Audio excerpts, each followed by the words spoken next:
Okay, we'll go ahead and get started.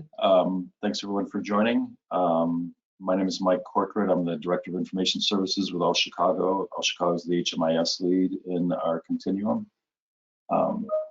Also with me is Rochelle Fajardo, our training coordinator, who will be doing a lot of the presentation today. The reason for us getting together is to talk about the upcoming point in time count in January and some of the new things that are happening that have an effect particularly on emergency shelter type of projects. Just some housekeeping items. In this webinar, non-presenters are muted. Please use the questions area to ask questions. We'll answer as many in real time as we can. The questions are in your controls for the webinar.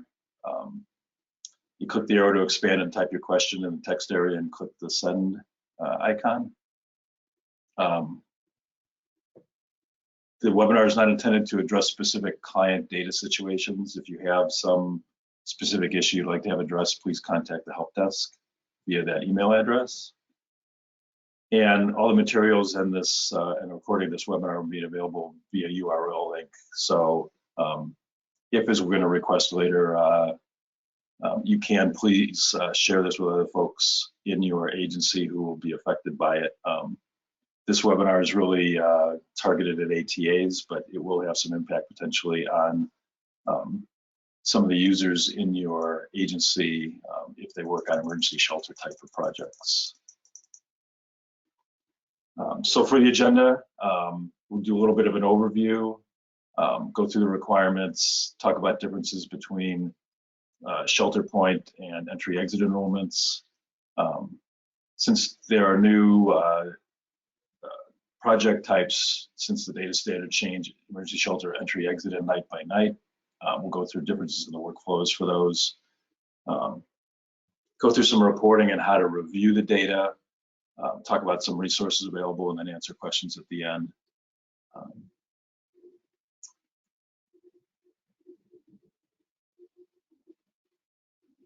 So just as a quick overview, and those of you who've been around for a while know about the point in time count, but if you're new to this, COCs across the country collect data on number and characteristics of individuals experiencing homelessness to help us and HUD recognize shifts and trends within the homeless population and how to best allocate the federal funds and the local funds for that.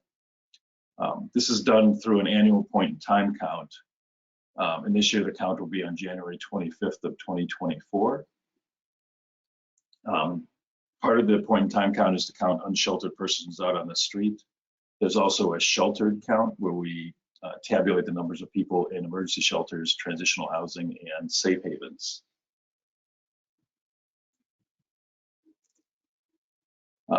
So in prior years, projects were able to provide tally counts and other non-HMIS data for the PIT count.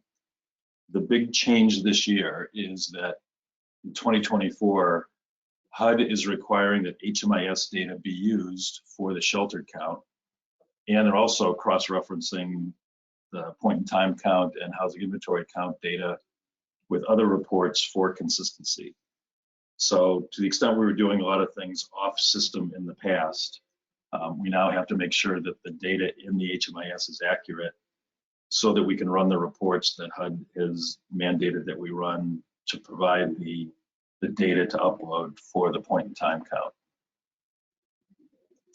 So for the 2024 PIT, all participating projects must have data that accurately reflects their bed occupancy on the night of the PIT, January 24th, 2024. And we recognize operationally this may present a challenge for some emergency shelter projects because of the high volatility of the population and data entry challenges and things like that. So the purpose of the webinar is to ensure that shelters are aligned with these new expectations by HUD and can do some preparation for the 2024 point in time count in January. We'll hold a more general webinar for other project types as we get closer to the PIT. And again, to the extent that any of your users are involved in doing the data entry, we'll be involved in doing any data correction that's required please make sure to provide these materials to those end users. And I will now turn it over to Rochelle, who will go through some of the other requirements and where to look on the system and how to operate in the system in order to make your count as accurate as possible. Thanks, Mike, for starting us off. Again, my name is Rochelle Fajardo. I am the training coordinator for the HMIS team here at All Chicago. And so requirements will be different depending on the type of emergency shelter your project is funded for. So we did provide this article that lists all the emergency shelter projects and all the participating projects for point in time. And in the second column of it, you can see what your project is designated in our system for. Now, if that's incorrect, please do reach out to us. You can cross-reference that with your grant information, but that's the information that we have. So that is what is going to determine what is required of your project. So I'm going to link that in our chat here. Second.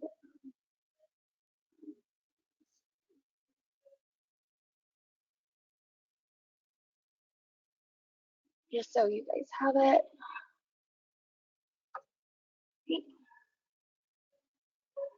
So for night-by-night shelters, clients that need to be included in the count need to be still checked into their shelters, which used to be called shelter point, on or before the pit. And they need to have a complete and open enrollment with a start date on or before the pit. So they need to have an enrollment in the entry exit, and they also need a shelters entry. Clients that should not be included should be checked out before that pit date, and they need to have an exit date before the pit date. Alternatively, entry exit shelters do not need to use shelters. So if you have shelters as part of your workflow, the data collected in that module for entry exit projects is not included in any of the reporting that HUD does and DFSS. So the only thing that is required is that open enrollment with a start date on or before the pit for clients that need to be included, and for clients not included should have a closed enrollment, meaning that they have an exit date before the pit.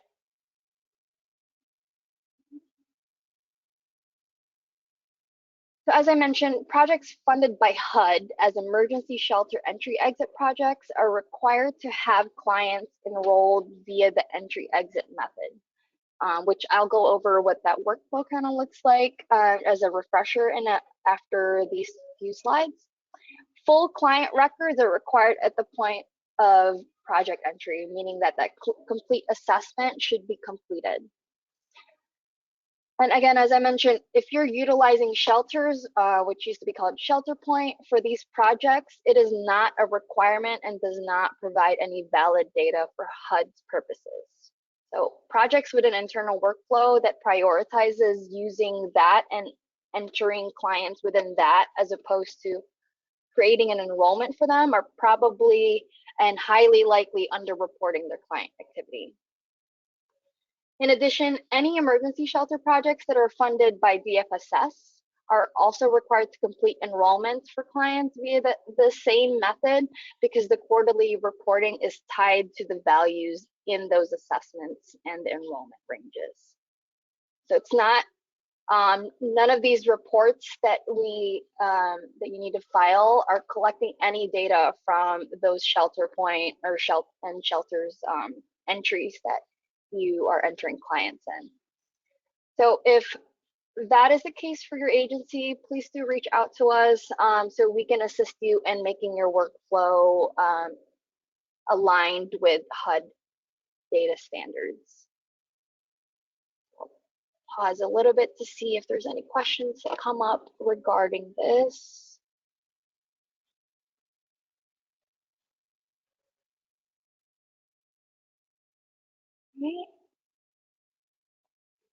So here's a slide about how to enroll clients during the entry exit workflow. I have the steps lined up here that I'm going to do a quick demo of this, entering them into the system and exiting them off the system. So first you would navigate to that client record. Within that summary tab, you can add an entry, exit, or enrollment within it, or you can go to the entry exit tab. Once you do that, make sure you're including all the household numbers, selecting the provider, type should be HUD for the most part, and the project start date should be the date of enrollment. And remember, if you want this client, if this client should be included in that count, they should be enrolled before or on that PIT date. Complete the rest of the entry assessment once you've added that enrollment, and make sure the other household numbers assessments are complete. To exit, you would then just add that exit date and that second pencil within the same row of enrollment. So now I'm going to do a little quick demo of how that is completed. Doing this end just to make sure we can see everyone. So I'm going to take my client here. Here's our summary page. Right? I can add an enrollment in the summary page through this button, or I can also go to the entry exit so you can just have a bigger view. Add entry exit, include the household numbers that are with them. If they are by themselves, then leave it as is. I'm going to include this other household number, select my provider, type will be HUD, and then if today was the PIT, they would be starting today. Since the PIT is in January, this would be, if they're enrolled today, they would be included in that PIT if they're still here. So I'd click save and continue. Again, that takes us to our assessment. We would complete the rest of this as part of that enrollment. To exit this client, I would just click this pencil here, exit anybody else that will be exiting with them. I would check them off, fill in the necessary information. So I would say program, some type of housing, save and continue. And then add any updates as needed. Okay, just a standard entry exit enrollment. I'll pause right here if anyone has any questions regarding this specific workflow of enrolling clients into.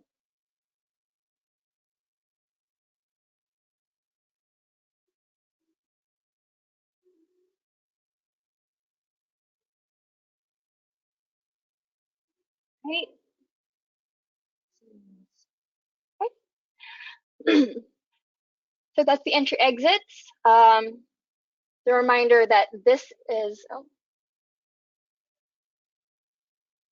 I see a question from Betsy. Yes, I'm assuming by enrollments will also be captured. Yes, they will be.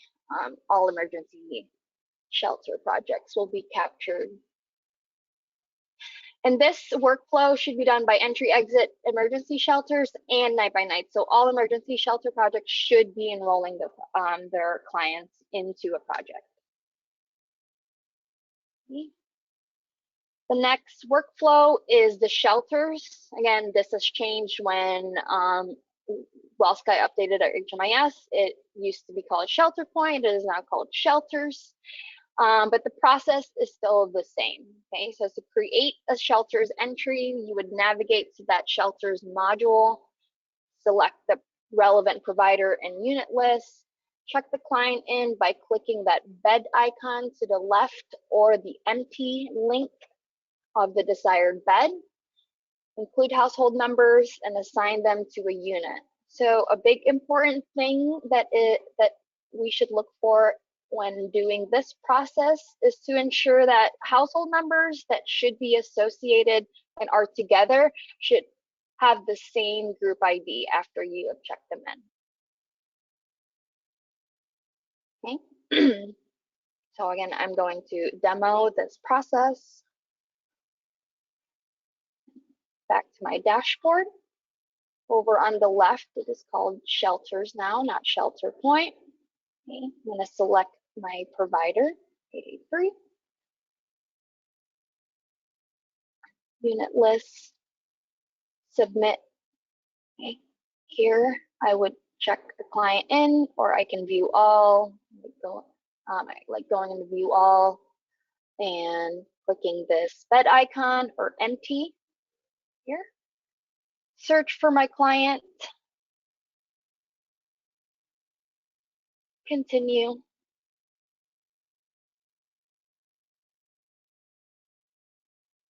Here, I would then confirm the unit that they're in, include the other household number by clicking this box,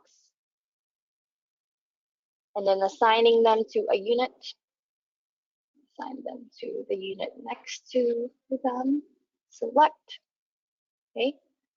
And that is all I need to do. Save and exit. Okay. Like, as you can see, they are now checked in. Okay. I'm double checking that since they are in the same household, their group ID is the same. Okay. So if this is blank or if it's different, then that means they were checked in separately, or you didn't check the box. So make sure that if they are associated, they need to have the same group ID. Go back to my slides. Any questions on how to check clients into shelters?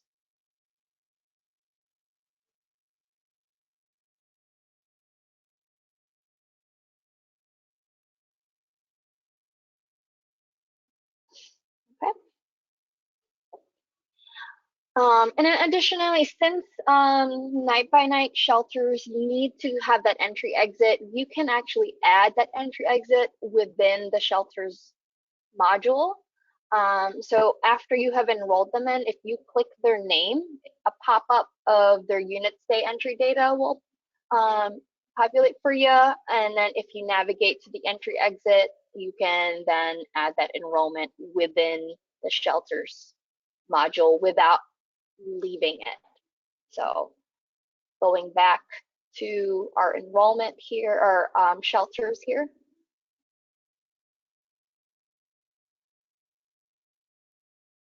I'm going to click one of our clients. So, well, I already enrolled this person. So I am going to click the other one that I haven't and it started an enrollment for, which is this one. And this pops up for me. And if I navigate to my entry exit tab, oh, I guess I already did because I included them in the other one. But here, if I click the entry exit tab and you didn't separately create an enrollment for them, I can then go through that process within shelters.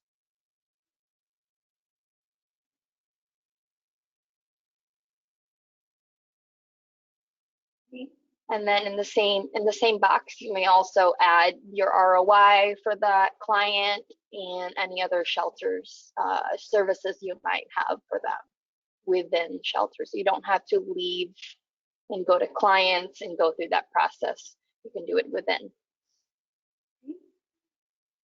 Any questions regarding this process? I do see a question from Anais. This question isn't related to Shelter Point. I'm curious to know if we still have to complete the pre-point in time. So there isn't an official pre-point in time this this year. We will later on in the slides. I'll go over a report that agencies can use, and you can determine and create and check your own data using your own pre-point in time, but we, All Chicago, will not be reviewing any pre-point in time data.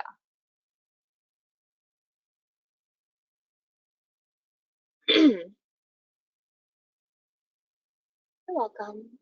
Any questions about this entry exits within the shelters workflow?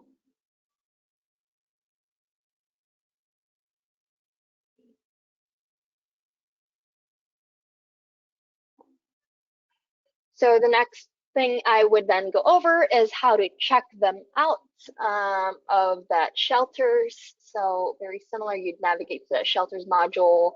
There is a checkout bed icon over to the left that you would click to check out the client.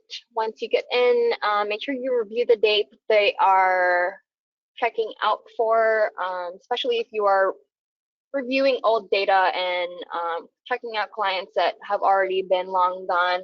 So review that date to make sure it is the date that they left.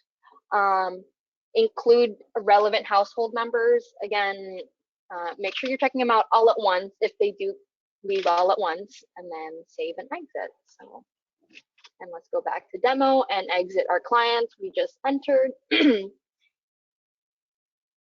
So again, set this up as you normally would. Go to shelters, select your provider, select your unit list, and then view all. So here we can take our client, and then the icon is over here to the left to check them out. This is the date that we want to check them out for, so we'll leave that as is. I'm going to check our whole household out here, and that is it. Save and exit, and they are gone. Okay. Any questions on how to check out clients?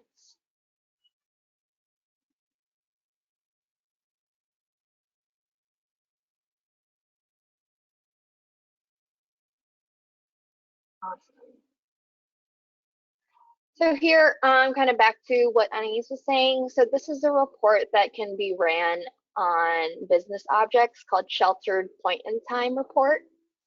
I'll walk through how to find it, but in this slide, which will be available for you later, it has the breadcrumbs right up here to find it. So you go to public folders, Chicago Live, COC report, audit reports, and under the point in time count folder, you'd be able to find this report. There is also a link that I will that is in this slides and in the help desk that outlines exactly how to complete it, what every part means. And it's with this report that we suggest that all agencies become familiar with and do a practice run and do that pre-pit within your agency of your choosing. So this would be any date prior to the date you run the report. So as a reminder, business objects, it takes about 24 hours for that data to kind of reflect in your report. So if you are running a pre-pit date, it needs to be a date that's already happened. So if, for example, today I am correcting a bunch of data and I want to see how it's affecting, it's not going to show up in this report until tomorrow, 24 hours later. And at that point, tomorrow, I would then run this report for today's date as the pit date. Okay.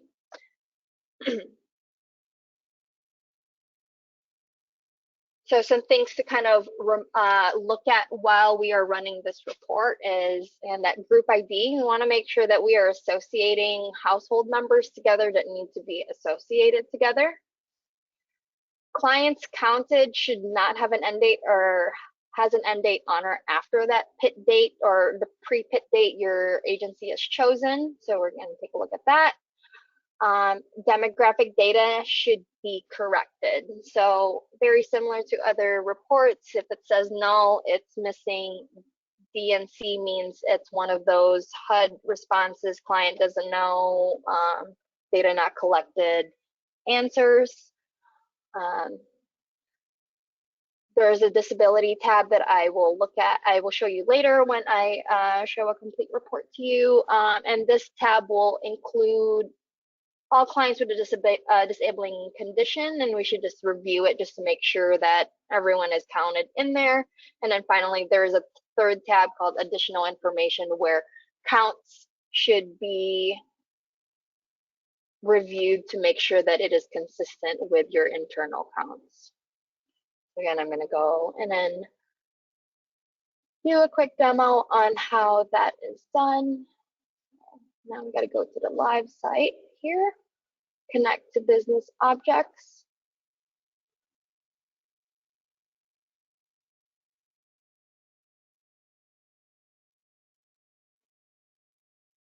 Folders. Got our public folders here. Chicago Live. Chicago COC reports. Audit reports. And then you got your point in time count. And then here's our shelter point in time.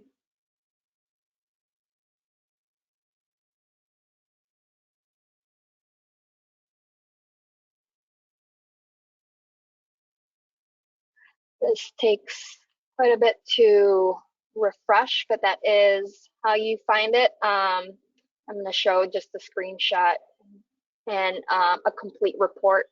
Oh, it did show up. Okay, so here again, we select that provider. Again, your PIT, always start with entering a PIT date first. It's just a best practices thing because these other two fields, you're adding a day and subtracting a day. So if you just know what the PIT date is, these other ones will make more sense. So right now at default, the PIT date is at 12/4. You can change this to whatever date you want. So again, if I happen to have corrected data yesterday, then that would be my PIT date. So 12/13/2023. Okay, and then you have your PIT date plus 1 day. 12/13 plus 1 day is 12/14. PIT date minus 1 day, so 12/13 minus 1 day, 12/12/2023. Okay, those are the only fields that should be edited besides this provider that I did not do. Okay. EDA provider should be left as is, and effective date is already set for a future date. So that should be left as is. So provider and the PIT date questions. And we'll run this. And I will show you a complete one and how it looks. Okay. So this is what the report will appear as once you have ran it. So this is just for our sample project. So this first tab is that client detail. And I want to make sure that clients in the same household have the same group ID and are grouped together. If that's not the case, then there is an issue with how they are grouped in households. Okay. This should be blank. In theory, they shouldn't be here if they're already exited. We also want to make sure that these are all corrected, these demographic questions. And as a reminder, this veteran question is within the client profile. So let me show you that real quick. So within the client profile,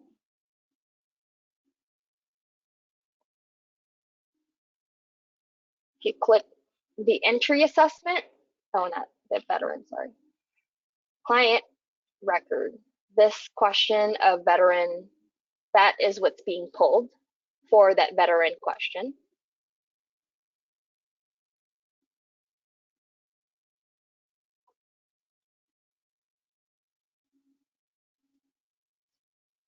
Everything else is within the assessment, including this relationship ahead of household. So all of these other ones should be corrected within the entry assessment. Okay. This is the client detail.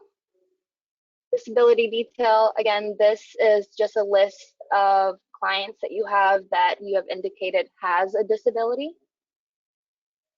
So the only task here is to just make sure everyone is counted. If you happen to run into some mismatches or errors here, you can feel free to reach out to us, and we can help you with that. And then the final tab of this report is this count here, and you just want to make sure that these counts match up with the counts that you have internally. So this table is separating them by household. So the last one is a total. Okay. The first one is a household with adult and child. Clients with adult, child, head of household, adult only, child only. So if there is a discrepancy in these counts, it would then have to do with their date of birth and how the relationship of head of household is assigned to those clients.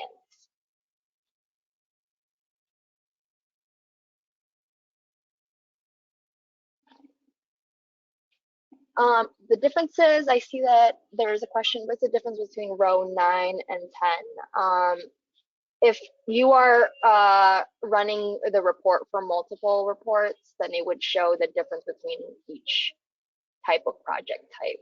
So if I ran a report with another shelter that was night by night, then there would be another row that says emergency shelter night by night. This would be the counts there, and it's broken down in that way.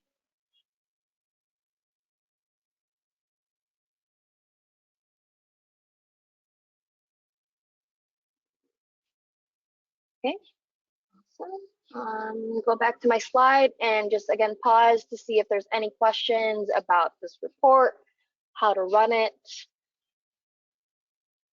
And that article does detail this report out even further. These are just kind of a few things to really keep an eye on, at least if you are running this report for your agency. I see a question that says, can you provide some insight on the column headers? Okay, so that the A means adult and C means child. So it's broken down by the type of makeup each household has. So you're going to see number of clients with child-only households is this last one. Number of clients in adult-only households. This is total households. This one is adult and child households.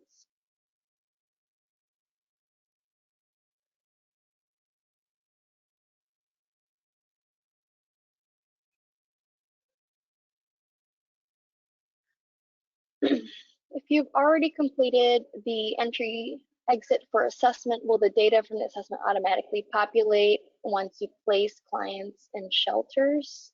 So those two modules are very separate. So shelters, when you enter clients into shelters, you're essentially creating a service transaction. So kind of show you how that appears in the clients that we have already entered. So I entered this client into shelters earlier, and it will appear just as a shelter stay within that service transaction. So that enrollment is a completely separate data set, and nothing will automatically populate between.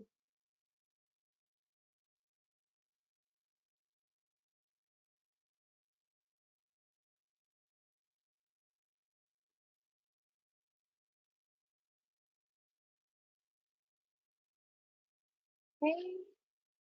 I will get to the next slide then.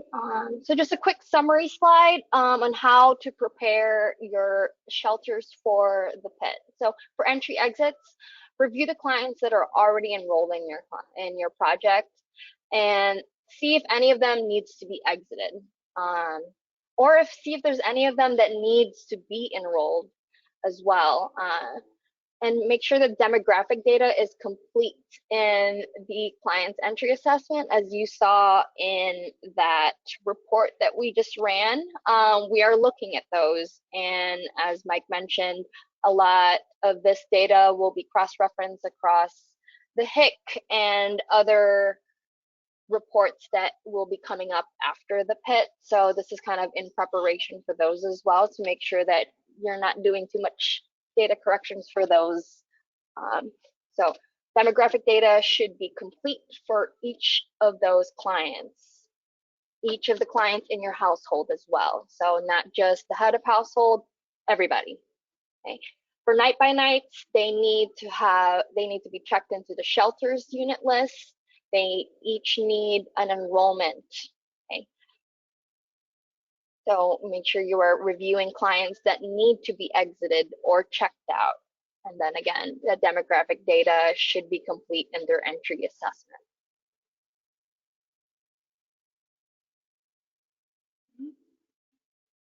So some assistance. It is the responsibility of each agency to ensure that their data is accurate. So that is why we did suggest that each agency kind of come up with their own pre-PIT date in some way so that you can review your own data using the report. We can help facilitate that if you guys need by reaching out to the help desk. As we've done with data quality, you guys are welcome to request some agency specific office hours so we can address your specific issues regarding the report, your workflow. If you're prioritizing shelters, we can help with that and ensure that you guys are ready for that January 25th PIT date.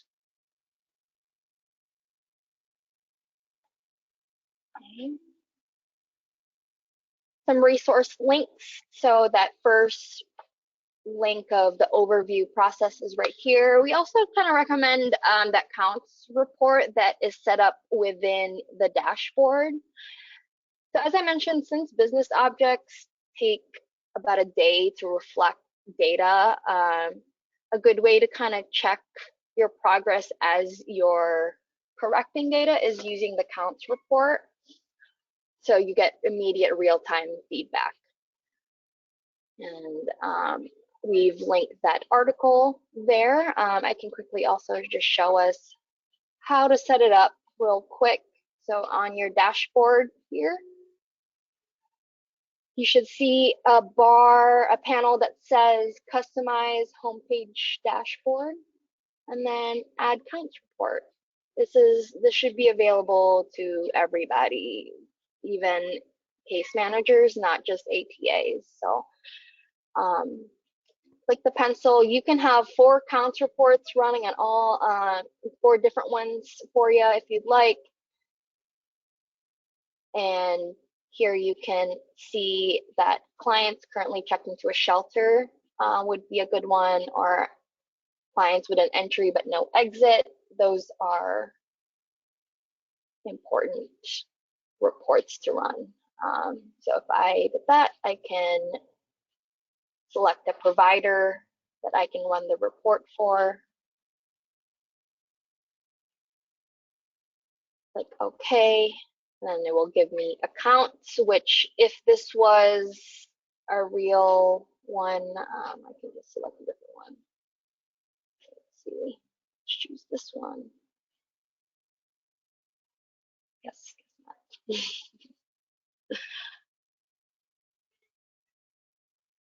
Civic Garden Mission, got one.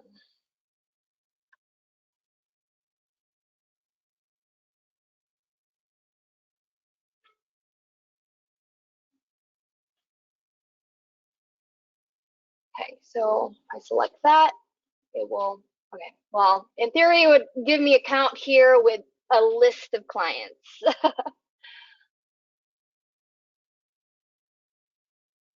Let's also do this. If I do clients with entry but no exit, I can set up dates for that, and then a provider as well. Okay. Other resources to kind of look at is to review the LMS course, the emergency shelter one. We have a couple other links here, so adding individual household numbers to existing entry exit. So if you have group IDs that are mismatched, then they are probably enrolled through different households, and that needs to be corrected in that way.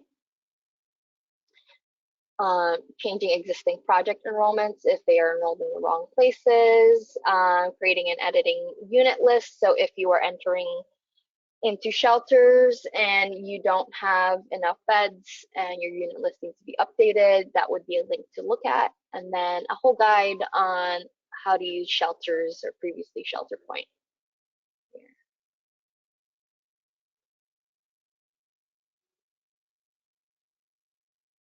That, I believe, is all I have to go over. So do you have any questions on any of the content I've covered that Mike has covered in regards to emergency shelters and the pit?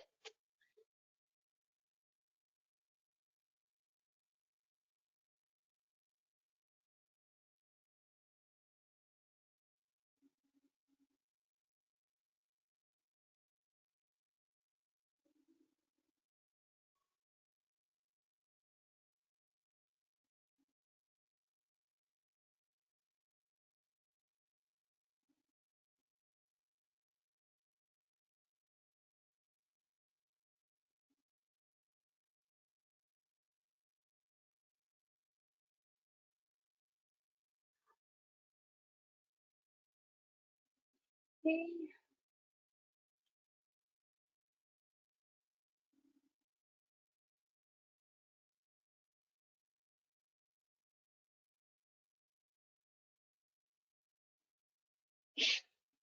As a final kind of reminder, while you guys are kind of thinking of other questions you might have, just a reminder to please do share this these materials to your end users to make sure that they are aware of the changes, and reach out to us if any questions come up later on outside of this. I'll stay on for another. Oh, I see a question here. Will there be a separate training for transitional housing programs? Yes. So for non-shelters, we'll hold one for transitional housing programs later when it gets closer, because there's no change in that process. But you may still use the same reports or review your data if you feel that you need to. And we did not provide any new HIC info in this webinar, so that is not something you missed. It just was not provided just yet. So when we get information on the HIC, we will set up a similar webinar on changes and process regarding the HIC. So this one is just in terms of in regards to the pit right now.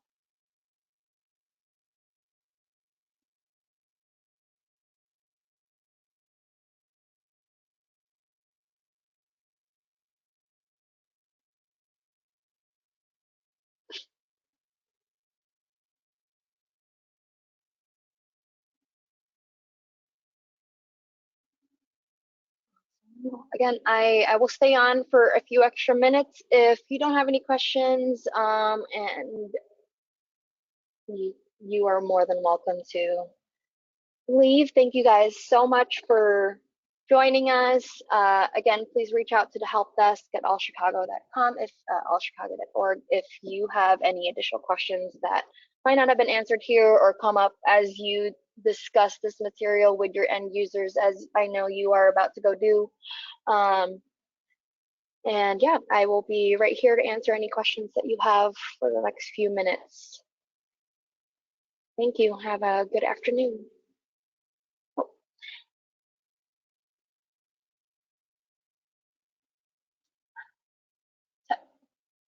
For new employees, is there any place where we can access last year's webinar on transitional housing so that we may begin to prepare early? Yep.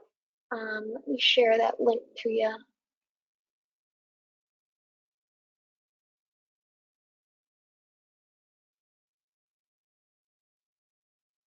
Oh,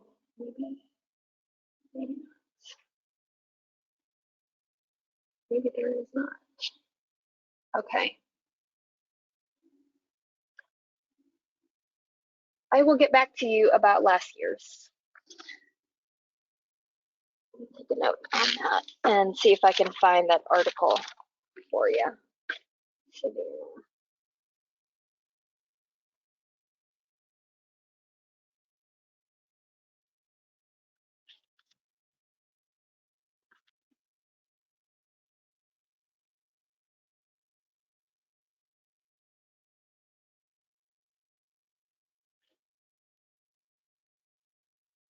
Awesome.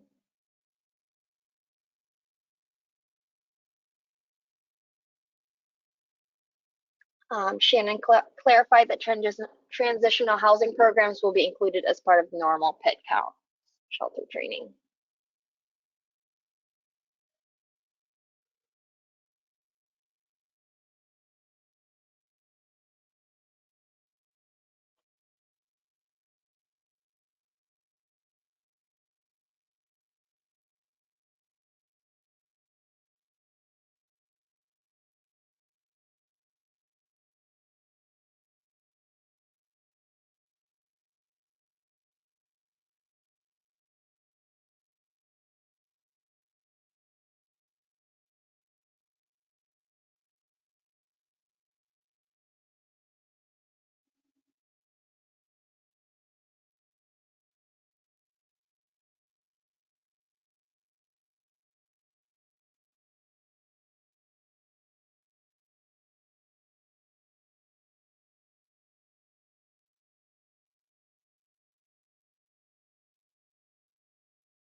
All right. It seems like there is no questions. I will be ending the webinar. Again, thank you all so much for joining us, and we'll talk to you soon.